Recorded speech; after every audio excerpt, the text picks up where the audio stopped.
Hello, today's topic is foreign trade policy. In January 2024, our new foreign trade policy was introduced. तो हम लोग आज इसमें जानेंगे कि इसके मेन प्रिंसिपल्स क्या हैं, क्या इसका एम है और फॉरेन ट्रेड को बढ़ाने के लिए गवर्नमेंट ने क्या बार सेट किया है और कैसे उसको अचीव करेंगे. So let's begin. तो first and foremost foreign trade policy इस साल के जनवरी मंथ में इंट्रोड्यूस हुआ था and it is based on an act जो कि है foreign trade development and regulation act 1992. तो हर एक डेकेड में कोई ना कोई फॉरेन ट्रेड पॉलिसी आता है या मे बी 5 ईयर्स में आता है. तो फॉरेन ट्रेड पॉलिसी इसलिए इम्पॉर्टेंट होता है क्योंकि अगर आप कोई पॉलिसी लेके आ पाएंगे ताकि उसी पॉलिसी के बेसिस पे आप डिफरेंट चेंजेस लाइन गवर्नेंस में और पॉलिसी क्रिएशन में, ताकि अगर आप कोई चीज़ एम कर रहे हैं तो उसके फोकस में रख के कुछ ना कुछ चेंज लाएंगे तभी वो अचीव हो पाएगा. तो इसलिए कोई भी पॉलिसी लाना बहुत ज़रूरी होता है. तो ये तो करेंटली 2024 में आया था. लास्ट जो FTP था वो 2015 से 20 के लिए था, बट इवेंचुअली 2020 में कोविड आता है, इसको 2023 तक के लिए एक्सटेंड कर दिया जाता है. तो इसलिए 2024 में एक नया पॉलिसी आया है. और ये लाना ज़रूरी इसलिए भी था क्योंकि रिसेंटली देखा गया है there is tumultuous period in global trade.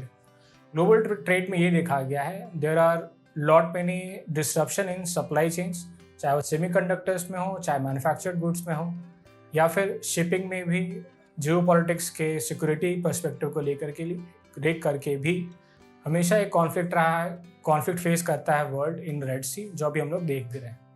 फिर चाइना का डिक्लाइन या चाइना का एक डिसरप्शन हुआ था चाइना के कारण ग्लोबल सप्लाई चेन में, एक वो एजेंडा भी है. और ग्लोबली प्रोटेक्शनिज्म देखा जा रहा है एमंग्स लार्जर इकोनॉमीज. तो उस चीज़ों को ध्यान में रखते हुए नया फॉरेन ट्रेड पॉलिसी बहुत ज़रूरी था जो कि न्यू रियलिटीज़ के बेसिस बने, और पॉलिसी बनने से इम्परेटिव सेट हो जाता है फॉर नेक्स्ट 5 to 10 ईयर्स. तो हम लोग जाने कि क्यों ज़रूरी था. अब जानते हैं कि फॉरेन ट्रेड पॉलिसी इंपॉर्टेंट क्यों है, व्हाई इट इज़ इम्पॉर्टेंट. तो सबसे पहले देखते हैं कि फॉरेन ट्रेड क्या अचीव करता है इकोनॉमिक गोल्स में. तो पहला ये है कि it gives you access to global markets. तो ग्लोबल मार्केट्स इसलिए इम्पॉर्टेंट है क्योंकि modern globalisation allows you to trade with whole of the world simultaneously. एक प्रोडक्ट कहीं भी बिक के कहीं भी सेल हो सकता है because globalisation has allowed us to do it. और दूसरा है domestic market versus global market. अगर कोई प्रोड्यूसर सिर्फ अपने कंट्री में बेच रहा है तो उसको बहुत लिमिटेड मार्केट मिलता है. तो ग्लोबलाइजेशन अगर अलाउ करता है for greater access to greater markets, तो फॉरेन ट्रेड पॉलिसी इसलिए इंपॉर्टेंट होता है ताकि वो ग्लोबल मार्केट एक डोमेस्टिक प्रोड्यूसर एक्सेस कर पाए और अपना प्रोडक्ट को लार्जर मार्केट दे पाए ताकि उसका सेल और उसका इकोनॉमिक ग्रोथ हो पाए. तीसरा है रियलाइजिंग पोटेंशियल. हम लोग अभी भी देखते हैं कि हमेशा ये बात किया जाता है कि हमारे पास ये पोटेंशियल है and we are not able to achieve it. कुछ ऐसा ही होता है फॉरेन ट्रेड के लिए भी. हम लोग के बहुत सारे अनटैप्ड पोटेंशियल एरियाज है जो कि इवेंचुअली हम लोगों को ग्लोबल फॉरेन ट्रेड में पार्टिसिपेट करके या हम लोगों का शेयर बढ़ा सकते हैं ग्लोबल ट्रेड में. उसके बाद है एम्प्लॉयमेंट. अगर आप ऐसे देखें कि एम्प्लॉयमेंट के लिए यू नीड प्रोड्यूस. जब तक प्रोडक्शन नहीं होगा, जब प्रोडक्शन के लिए अगर आप प्रोड्यूस कुछ कर रहे हैं यू नीड लेबर. तो अगर आप जितने छोटे मार्केट के लिए प्रोड्यूस करेंगे you need fewer labours to produce the very limited number of goods. अगर आपका वही मार्केट बहुत बड़ा हो जाता है आपको you need more labours, more person to employ in your firm to produce larger amount of goods for a bigger market. तो जैसी कोई भी इकोनॉमी या कोई भी कंपनी डोमेस्टिक के बजाय फॉरेन ट्रेड या ग्लोबल ट्रेड करने लगती है तो उसका प्रोडक्शन कैपेसिटी उसको बढ़ाना पड़ता है because it has access to larger market. तो इकोनॉमिक पोटेंशियल तो है ही कि उसको ज़्यादा रेवेन्यू अर्न करके देगा, बट और इसको आगे बढ़ाया जाए तो फॉरेन ट्रेड के रूट जाने से एम्प्लॉयमेंट पोटेंशियल भी एक कंट्री का बढ़ता है. और तीसरा है क्योंकि आप दुनिया में बेच रहे हैं तो your product will amount to earning foreign revenues या foreign exchange into the country. उसके बाद आता है कॉम्पिटिटिवनेस। अगर एक डोमेस्टिक मार्केट में कोई कंपनी चल रही है तो उसके पास बहुत लिमिटेड कंपटीशन होता है प्रोडक्ट को इम्प्रूव करने का, और प्रोडक्ट को ज़्यादा लोगों तक एक्सेस देने का वो चांस नहीं के बराबर होता है या बहुत लिमिटेड होता है। जैसे ही वो ग्लोबल मार्केट में आप इंटीग्रेट हो जाते हैं तो आपका कॉम्पिटिशन बहुत बड़ा हो जाता है और आपको अपने प्रोडक्ट को और इम्प्रूव करने का इंसेंटिव होता है, और एक चांस भी होता है कि आप अपने प्रोडक्ट को साल दर साल इम्प्रूव करते रहें। तो हम लोगों ने ये देखा कि कैसे एम्प्लॉयमेंट बढ़ता है और कैसे फॉरेन एक्सचेंज अर्न करता है एक फर्म या एक कंट्री। तो ये अगर इन दोनों को मिलाया जाए तो डोमेस्टिक इंडस्ट्री, अगर वो डोमेस्टिक इंडस्ट्री किसी कंट्री में है और वो कंट्री ग्लोबली ट्रेड कर रहा है या ग्लोबल सप्लाई चेन से इंटीग्रेटेड है, तो it will automatically give higher income to the people employed in that industry. तो इससे हम लोग ये देखते हैं कि क्यों फॉरेन ट्रेड इतना इंपॉर्टेंट है किसी भी इकोनॉमी के लिए। इसमें नेशन का भी इंटरेस्ट आ गया, इंडिविजुअल प्रोड्यूसर का भी आ गया, और तीसरा जो इंडिविजुअल लेबर्स है उसका भी आ गया। अब तो हम लोग ये हो गया हाउ इट इज इम्पोर्टेंट। अब आते हैं कि what is the role of government in promoting या stimulating foreign trade in our country. तो सबसे बड़ा इंटरेस्ट तो यही इकोनॉमिक डेवलपमेंट ज़्यादा दे देता है, क्योंकि if you have larger market, आप ज़्यादा प्रोड्यूस कर सकते हैं तो ज़्यादा अर्निंग होगा और आपके लोगों को एम्प्लॉयमेंट ज़्यादा मिलेगा। तो एक तो सबसे पहला है कि गवर्नमेंट का इंटरेस्ट क्या है, it provides employment and foreign exchange. और क्योंकि एम्प्लॉयमेंट बढ़ रहा है तो इकोनॉमिक डेवलपमेंट ऑटोमेटिकली हो जाता है। अब आते हैं एड इन एक्सेस टू। अब ये करते कैसे हैं कि what's the role of government. तो पहले तो हम लोग देख लें कि उसका इंटरेस्ट क्या है, उसका पार्टिसिपेशन कैसे होगा। तो पहला है कि इट शुड एड, वो कैसे इस पॉलिसी को फॉर्मुलेट करे ताकि आपके होम ग्रोन इंडस्ट्री दुनिया के साथ इंटीग्रेट हो पाए। तो उससे वो क्या होगा कि उनके पास फॉरेन मार्केट का एक्सेस हो जाएगा। उसके लिए उसके लिए उसकी home government may be free trade agreement sign कर सकती है या कोई ट्रेड पॉलिसी कलेक्टिवली बना सकती है, मल्टीलैटरल ट्रेड ब्लॉक बना सकती है या उसमें पार्टिसिपेट कर सकती है। तो उससे डोमेस्टिक इंडस्ट्रीज़ को एक ग्रेटर एक्सेस मिलेगा। तो ये एक तरीका हो सकता है। दूसरा है कि आप होम ग्रोन इंडस्ट्री की कैपेसिटी बिल्ड कर रहे हैं। जैसे चाइना में China producers the most number of photovoltaic cells. तो ऐसा कहते हैं कि वहाँ के फोटोवोल्टाइक सेल्स की जो इंडस्ट्रीज़ है उनको ऑलमोस्ट डर्ट चीप रेट पे या ऑलमोस्ट फ्री इलेक्ट्रिसिटी मिलता है टू प्रोड्यूस सोलर सेल्स। तो ये वो प्रोड्यूस करते eventually they sell it in to the global markets. तो ये हो गया कैपेसिटी बिल्ड करना, कि वो उस कैपेसिटी बिल्ड करने के लिए वो क्या करें। अब उसके बाद है रियलाइजिंग पोटेंशियल। ऐसा बहुत सारे अनटैप्ड इंडस्ट्रीज है, जैसे हमारे यहाँ क्या कहा जाता है, टूरिज्म एक अनटैप्ड पोटेंशियल है जिसका पोटेंशियल बहुत ज़्यादा है। उस इंडस्ट्री का अगर आप टैप कर लेते हैं तो आप फॉरेन ट्रेड गुड्स में तो नहीं करेंगे बट डेफिनेटली सर्विसेज में तो डेफिनेटली आप कर सकते हैं। और सबसे इंपॉर्टेंट है कॉम्पिटिटिव इंश्योर कराता है। किसी भी इंडस्ट्री या किसी भी मार्केट में कॉम्पिटिटिवनेस होना बहुत एसेंशियल है। इट इंश्योर्स कि साल दर साल प्रोड्यूस बढ़िया होता रहे, लोग ज़्यादा एम्प्लॉयड हो, और एक प्रोडक्ट का क्वालिटी बढ़ने से ह्यूमन कैपिटल उसमें लगे, उसका दिमाग लगे और उस चीज़ को इम्प्रूव करने में हमेशा साल दर साल इन्वॉल्व रहे जनता। तो इससे होता है कि अगर कोई इकोनॉमी कॉम्पिटिटिव है तो it will create new avenues of growth and employment. अब आते हैं हम लोग के एक्चुअल टॉपिक जो पॉलिसी है इसके बारे में। तो पॉलिसी यही डिफाइन करता है कि हम लोग इसको कैसे अचीव करेंगे। तो गवर्नमेंट ये कहती है कि government has to be responsive to the needs of exporters. They plain simply क्या है कि हम लोग ऐसा कुछ नहीं करेंगे, उन्होंने कह दिया कि we will responsive to the needs of exporters. जो भी एक्सपोर्टर्स का डिमांड है will listen to it and will formulate the policy accordingly. अब गवर्नमेंट उसमें अपने पॉलिसी में डिक्लेयर करती है कि ये relationship between the government and producers या एक्सपोर्टर्स कैसा होगा। तो it will based on trust and partnership. तो ट्रस्ट इसमें क्या कह रहे हैं कि पहले एलपीजी के रिफॉर्म्स के पहले देयर वाज अ मिसट्रस्ट या distrust among producers and the government. कोई एक्सपोर्टर है तो वो मे भी इतना लाइसेंस राज का एरा था, तो आपका मोस्टली इंडस्ट्री वो डोमेस्टिक मार्केट को सर्व करता था। तो एक्सपोर्ट पर ना कभी फोकस किया गया ना कभी वैसा इंटरेस्ट रहा। तो ब्यूरोक्रेसी के हमेशा एक माइंडसेट रहता था। माइंडसेट ये था कि these people are hell bent on earning foreign revenue, और हमारी लिमिटेड इकोनॉमी को बाहर के फोर्सेस को से इंटीग्रेट करके they might make us uncompetitive या it may make our economy vulnerable to the foreign forces या फॉरेन इकोनॉमी। तो एक ये ट्रस्ट था, इवेंचुअली एलपीजी खत्म होता है और ये डिसट्रस्ट इवेंचुअली साल दर साल खत्म होता जाता है। अब है कि it should be based upon trust. Trust ये कि दोनों का एजेंडा क्या है, इकोनॉमिक डेवलपमेंट एंड प्रोडक्टिविटी बढ़ाना इंडियन इकोनॉमी की। तो ये ट्रस्ट के बेसिस पे उनका ये कहना है कि if we trust each other to the endeavour that we want to make India developed country या प्रोडक्टिव इकोनॉमी, तो ये ट्रस्ट होना बहुत ज़रूरी है। अब आते हैं पार्टनरशिप पे।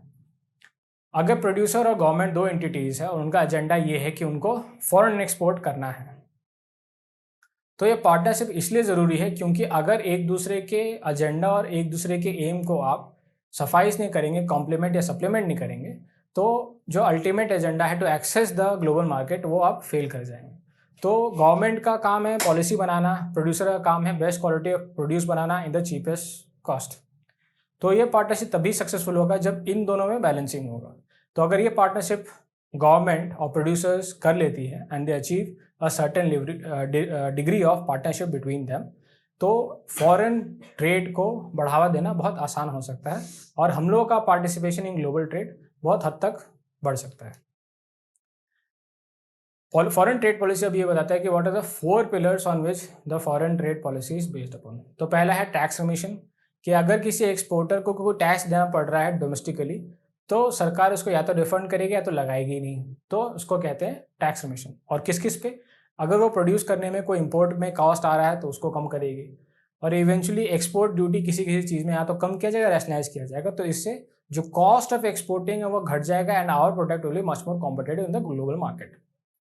अब दूसरा है फैसिलिटेशन। फैसिलिटेट कैसे करना है ग्लोबल मार्केट्स में हम लोगों के प्रोड्यूस का या हमारे प्रोड्यूसर्स के एक्सपोर्ट का।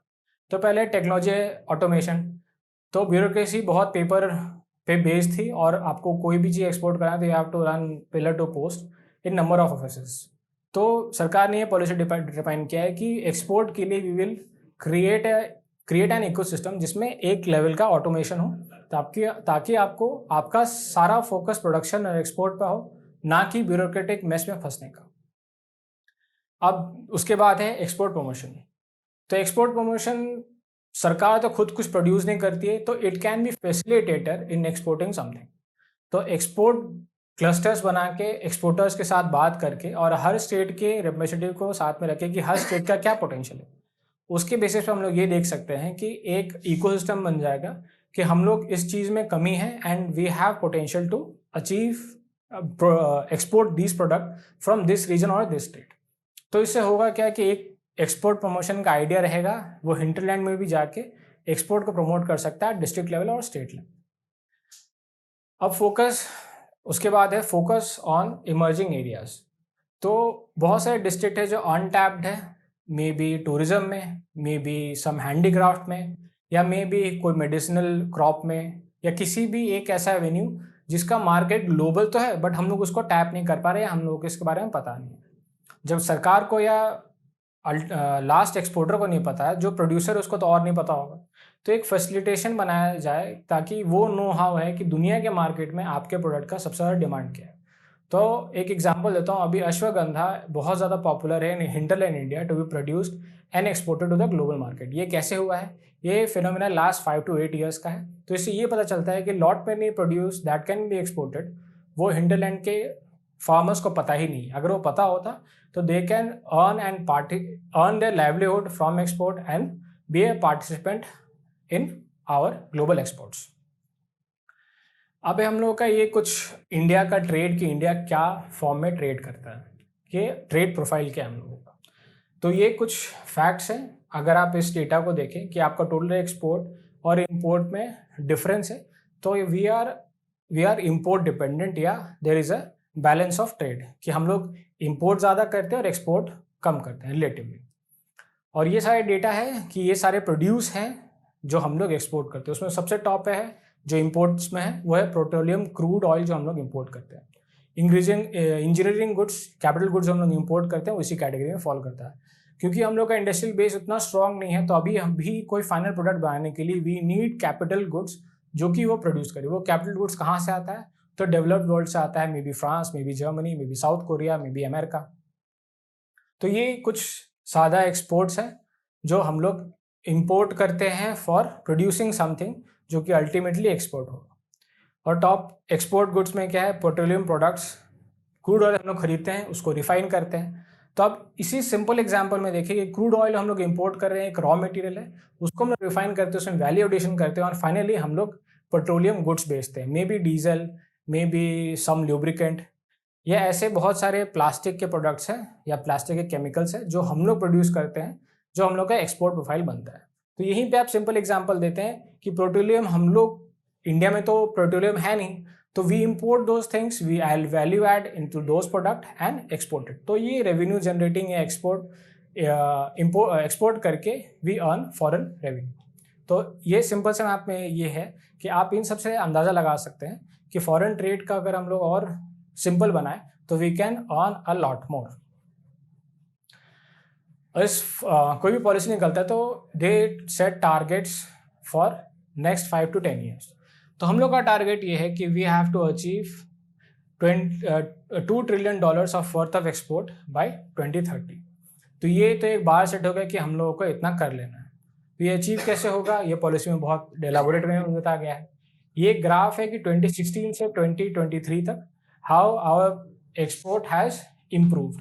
पहले 435 बिलियन था 2016 में, अब 760 बिलियन है। तो gradually we are improving, but export basket अभी भी उस डाइवर्सिफाइड नहीं है जैसा होना चाहिए, जितना हम लोग का पोटेंशियल है। अब क्योंकि इंडिया टॉप 20 इकोनॉमीज में होगा जो अभी भी है, मे बी वो टॉप 5 में हो सकता है इन 2030। तो अगर आप टॉप 3 इकोनॉमीज में हैं तो you can certainly achieve $2 trillion by 2030, ऐसा हमारी मिनिस्ट्री बोलती है। अब अनटैप्ड पोटेंशियल में अगर बात किया जाए तो कौन से ऐसे इंडस्ट्रीज है जहाँ पे आप पोटेंशियल अचीव कर सकते हैं in very short amount of time. तो ऑब्वियसली एक एग्रीकल्चर है। हम लोग का जो एग्रीकल्चर है वो बहुत मोस्टली राइस बेस्ड है। हम लोग इम्प्रूव कर सकते हैं in marine products, in aromatic products, in medicinal products. फिर textile and apparels, we have the potential, हम लोग के पास मशीनें हैं टू प्रोड्यूस द एपरल्स और टेक्सटाइल टू। हम लोग के पास we are the largest producer of cotton, तो हम लोग ये टेक्सटाइल भी एक्सपोर्ट कर सकते हैं। अब एजुकेशन, क्योंकि हम लोग इंग्लिश स्पीकिंग नेशन है, बहुत large number of people do speak English, तो एजुकेशन का भी हम लोग का प्रोफाइल बहुत अच्छा है। We can earn revenues by employing our workforce in the field of education globally. Tourism अभी भी बहुत लिमिटेड है। इंडिया इतना बड़ा ज्योग्राफी, इतना वैरिड ज्योग्राफी, इतना कल्चरली रिच है, तो टूरिज्म कभी बोला जाता है कि it is untapped sector until now। तो टूरिज्म बढ़ाने के लिए we need good infrastructure, we need great civic sense, we need train manpower to service the tourist who are coming from abroad. और मैन्युफैक्चर्ड गुड्स, हम लोग के पास इतना बड़ा मार्केट है and we have a good base of industrial production.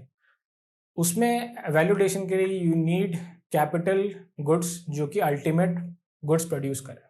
अगर हम लोग उसमें इम्प्रूव कर जाते हैं तो we will achieve the goal of आत्मनिर्भरता।